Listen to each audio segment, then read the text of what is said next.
Hello everyone. तो आज इस वीडियो में मैं कुछ पोइट्री टिप्स देने वाली हूँ और I was starting to run out of ideas कि मैं वीडियोस किस पे बनाऊँ, किस टॉपिक पे बनाऊँ। देन माय फ्रेंड सजेस्टेड कि do something you are good at and I started to think और this is the thing that I write first if it comes to things I am good eight.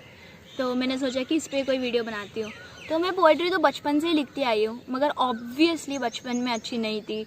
My first poem was I run up and down, I jump around, I roar a lot with my friend, the shaggy baggy frog. I know it doesn't make any sense, मगर now I make kind of better. तो मैंने सोचा तब से लेकर अब तक जो जो मैंने चीज़ें सीखी हैं I would pass them on to you ताकि आप लोग भी better poetry लिखो. So in the end of the video, if all this was helpful, please let me know. So the first problem that we face while making poetry is what to write on. मेरे साथ बहुत बार ऐसा होता है कि मेरे बहुत मन कर रहा है कुछ लिखने का बट कोई टॉपिक नहीं आते हैं. So let me help you with the most common topics जिस पे लोग लिखते हैं. So number 1 is obviously love poems and ये सब कुछ include करता है if you have a crush on someone या फिर if you're already in love या फिर ब्रेकअप. मोस्टली ऐसे ही होता है जो सैडनेस होती है प्यार के पीछे, तो लोग इस पर बहुत ज़्यादा पोइट्री लिखते हैं. And the second type of one is nature वाला and I know it is also love, मगर this is different kind of love. जैसे अभी बर्ड्स बहुत बोल रहे हैं, मौसम बहुत अच्छा हो रहा है, you can see it I think, मगर क्लाउड्स बहुत है, अच्छा मौसम है. तो फिर इस पे and my favourite topic is writing on the moon and stars, night sky, morning sky mostly. So इस पे पोइट्री लिख सकते हैं. And third most common topic है about issues like women empowerment या फिर इंडियन है तो कास्ट सिस्टम या फिर कोई भी जो नॉर्मल इश्यूज है. I remember writing a poem on discrimination between arts, science, commerce में जैसे करते हैं कि science is superior kind of thing. तो इश्यूज वाली poetry. I mean these are the 3 most common topics. If you have nothing to write about तो इस पे लिख सकते हो आराम से. मगर if you do have innovative topics, new things या फिर कुछ भी अगर न्यू अलग ओरिजिनल है तो definitely go for it. So let me take a diary and it's totally blank और इस पर हम लोग पोइट्री लिखते लिखते सीखेंगे कि हम इसको कैसे इम्प्रूव कर सकते हैं. सो let me think of a topic.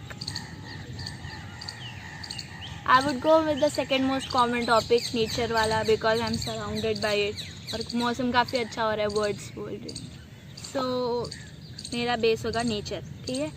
And now let's think of enhancing the topic, add 2 or 3 different topics. जैसे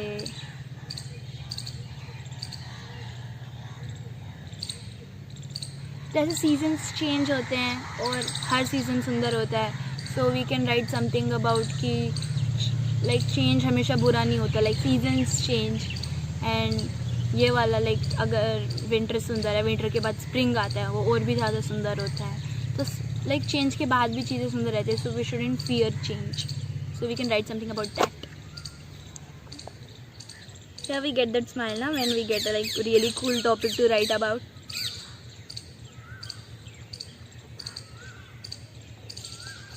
Okay, so let's start with the first tip.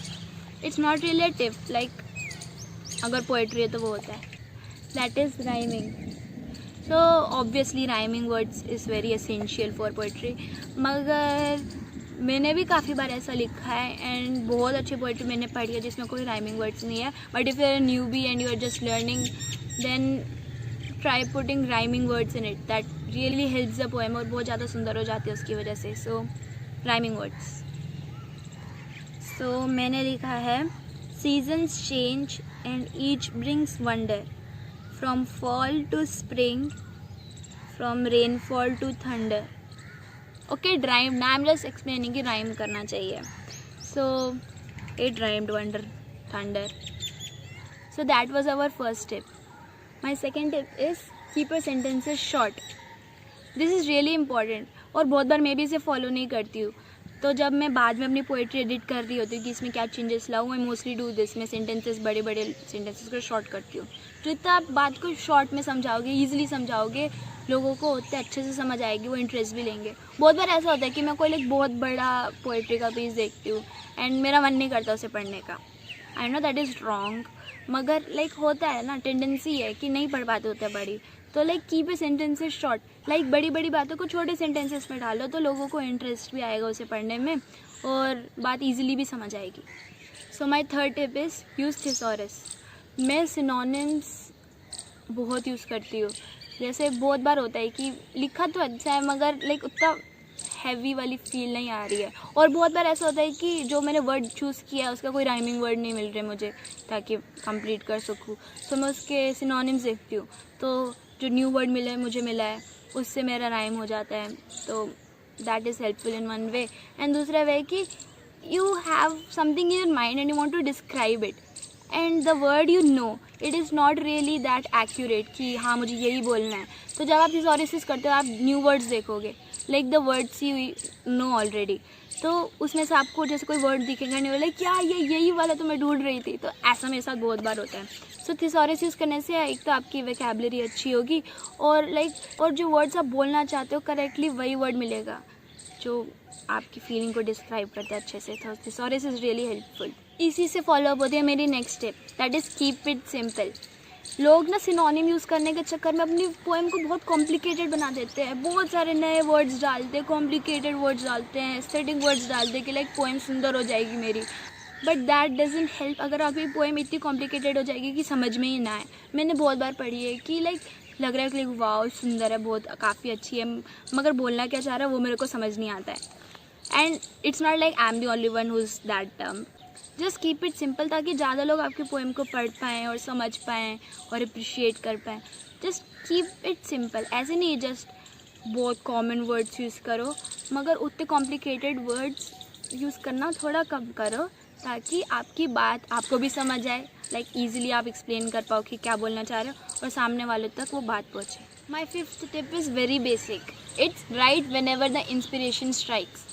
मतलब अगर आप सो रहे हो रात को, आपको नींद नहीं आ रही है, 2 बज रहे हैं, 3 बज रहे हैं और आप बस लेट के सोच रहे हो और धीरे धीरे कुछ आइडियाज़ आ रहे हैं और उससे आपके को लाइक 2-3 लाइन भी फॉर्म हो जाए ना, तुरंत मतलब अगर आपके पास कोई पेपर पेन है वो लिख लो या फिर अपने फ़ोन में नोट्स में उसे नोट डाउन कर लो, और even that 2-3 lines will be the seed of a whole new plant of your poem.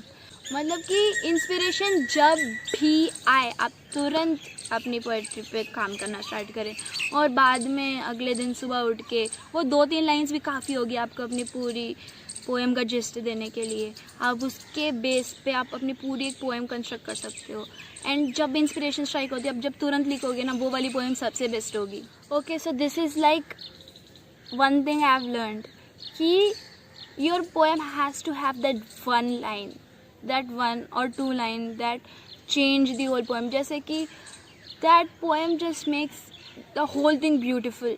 कि होता है ना that poem अच्छी जा रही है बट जब वो एक लाइन पढ़ोगे it might be something you realized, कि सामने वाले को भी रियलाइज है कि वो I never realized that, या फिर कुछ भी सुंदर हो, कोई आइडिया आया हो या फिर कोई एडवाइस देना चाह रहे हो आप, so that one line can change everything. अगर आपकी पोएम भी बोरिंग जा रही होगी मगर आपने वो जो 1 या 2 लाइन जो बहुत ही अमेजिंग है उसमें आपने कोई बहुत बड़ी रियलाइजेशन या आइडिया या एडवाइस लिख दिया ना, पूरी पोएम बहुत बेटर हो जाएगी।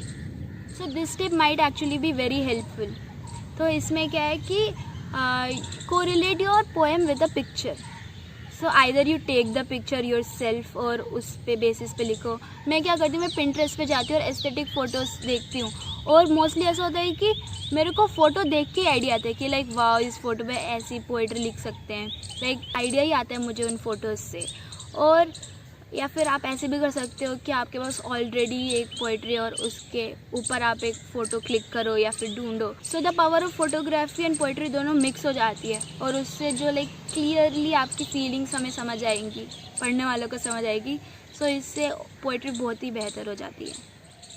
The last and most essential tip is just right.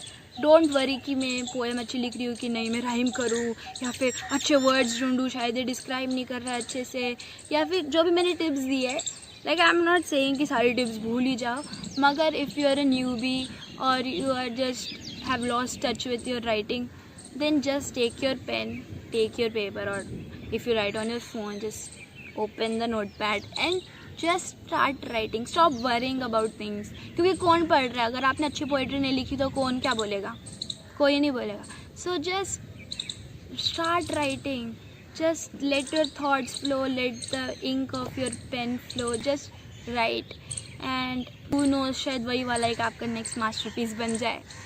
So my tip is just stop thinking about everything and just start writing. Because मैंने बहुत लोग देखे जिन्होंने बहुत अच्छी अच्छी पोइट्री लिखी है जो मैंने एक्सपेक्ट नहीं किया था कि वो लिख सकते हैं. So maybe you have a poet within you. Who knows? So that is my last tip. Just write. Stop worrying about things and let your thoughts flow. So that was the end of my video. तो अगर मेरी tips लेके आप कोई अच्छी poetry बनाते हैं तो please send me. I would love to read that and it will also make me very happy. And कोई तो काम हुआ मेरी इन यूट्यूब वीडियोज़ का. And still I'm asking if you have any more ideas or requests or something, please let me know. I would love to make videos on it. And that's it. Goodbye. Signing off.